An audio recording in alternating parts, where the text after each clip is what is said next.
Look, I'm sorry about stealing from you. It's just something I do. It's kind of a problem. So, we good? Not even remotely. I needed an offering for the Oracle. I thought you were a nobody, and I didn't like your face.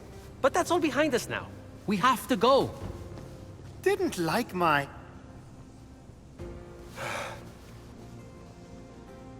Before we start, I think two things should probably be addressed. Yes, Immortals is quite like Breath of the Wild, and yeah, Gods and Monsters was probably a better title than Immortals Fenyx Rising. Regardless, I think you should throw out your preconceptions before going in, because you might be pleasantly surprised.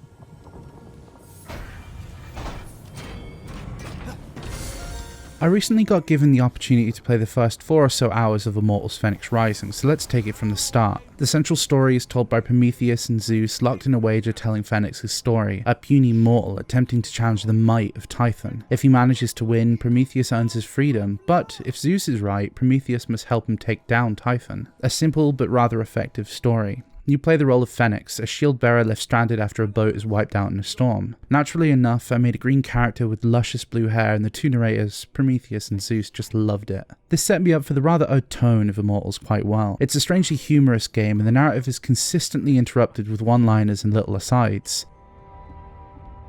A sharp bird. The general flow of the story seems to follow this trend too. After being shipwrecked, you immediately find legendary gear and take on Typhon's minions. It doesn't care very much about building you up or feeling organic. Prometheus and Zeus are perfect representations of the unreliable narrator trope and actively play up to it in meta ways. Is a boss too small? They'll grow it right in front of you. Too few enemies? They'll throw a few more in. They care more for an interesting story than an accurate one, and in this sense I can't guarantee if any of the story is canonically correct. They can mess with the fabric of the story without a moment's thought, and that makes its inconsistencies more palatable. It doesn't get bogged down in explaining how any of this might happen within Greek mythology, but the accents and references add a nice touch. Characters don't sound American, they actually sound Greek. This is fundamentally a power fantasy on behalf of the narrator. It helps that it plays well and the music is great. A large portion of my time with Immortals was spent with Achilles' Sword and the Axe of Atalanta. The attack systems feel somewhere between Assassin's Creed and a Batman game. You can employ light and heavy attacks for different purposes, as well as a block, parry and dodge. You later unlock a bow that can be used in tandem with combos to clear distance from afar. Immortals has a certain synergy with each attack that sends you flying between attacking soldiers. Its combo system is far more arcade based than Assassin's Creed, with inhuman dodges and lunges, but its base systems are rather similar. Fitting with typical open world Ubisoft design, this is not the only staple it learns from Assassin's Creed, but it seems rather toned down this time. The outpost function is gone, but a sly reference is made to the leap of faith through its vantage points. Within each of the main sections of the map, there are sites to climb up to and survey the area. Luckily, traversal is rather different this time around. Learning from Breath of the Wild before it, Immortals has a stamina system and a flying system of sorts. Climbing requires stamina, and if you don't have enough, you will fall, more than likely to your death. After meeting Hermes and literally and figuratively jumping through hoops, you are granted a pair of wings that can make you go fast, double jump and even float. This has a little more functionality than Breath of the Wild's paraglider. You can upgrade your skills to boost with it, and you can combine that with other traversal skills to get to places just a little quicker. It feels a little closer to Infamous or Prototype with these skills and is significantly faster for general movement. And this feels like what Immortals is going for. It grabs some of the formulae from other popular games and adapts it in its own way. Fittingly, playing it in October, it feels like a Frankenstein's monster. This did occasionally clash in my time with it. The jokes were consistent, but not always consistently funny, which could become a little distracting, and the puzzle quality wasn't always great, occasionally relying on old school tricks rather than creating new puzzles. This is, of course, one of the issues of making huge games. Occasionally areas and objectives can feel just a little hollow.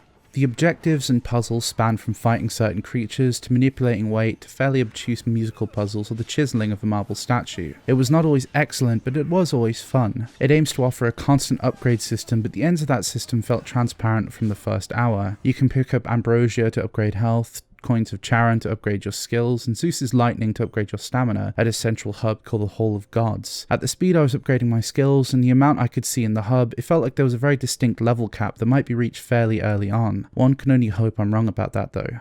One further field of progression is the upgrading of potions and gear. You can find new gear in challenge dungeons, much like those of shrines in the title it pays homage to, and they can be upgraded with resources from around the world. Upgrading your axe improves all of that weapon type, and the same goes for all other pieces of gear. This means progression stays, regardless of the equipment. It might promote experimenting more at the cost of a deep RPG system. Immortals touts itself as a light RPG for a reason, and all of those are made clear in my time with it. Whilst there are things to upgrade, it is fairly limited in scope and won't offer nearly as much customization as Assassin's Creed or Breath of the Wild before it. The visuals of Immortals is the most cartoony Ubisoft have got since pretty much Mario and Rabbids Kingdom Battle, and I can imagine the large facial features and jovial tone putting some off. It feels like a game both I and my 7-year-old brother can enjoy, which feels perfect for its December launch window. Immortals Fenyx Rising's music is also pretty great, infusing solemn piano with an anthemic string section and some great percussion. Hearing the echo of a choir upon entering a temple or the rush of drums during a fight adds a great deal to an otherwise normal process. Despite its amalgamation of different genres, themes and gameplay, Immortals Fenyx Rising manages to staple different ideas together surprisingly well. Its traversal systems can directly flow into its combat, puzzle solving can even be used in battle by breaking the right stones or throwing the right object. Things just felt surprisingly smooth, and this gives a nice sense of progression. There's a real skill ceiling, and I felt like a much better player by the end of my time with it. Things like a hard optional boss and challenges really solidified that. From the 4 hours I got to play, Immortals offered very solid gameplay, rewarding systems and a fun sense of humour. Perhaps the tone could do with a tightening up, and some of the humour could be a little stronger, but I enjoyed every moment of gameplay. If they can back it up with another 20 hours like this, we're sure to be in for a good surprise later on this year.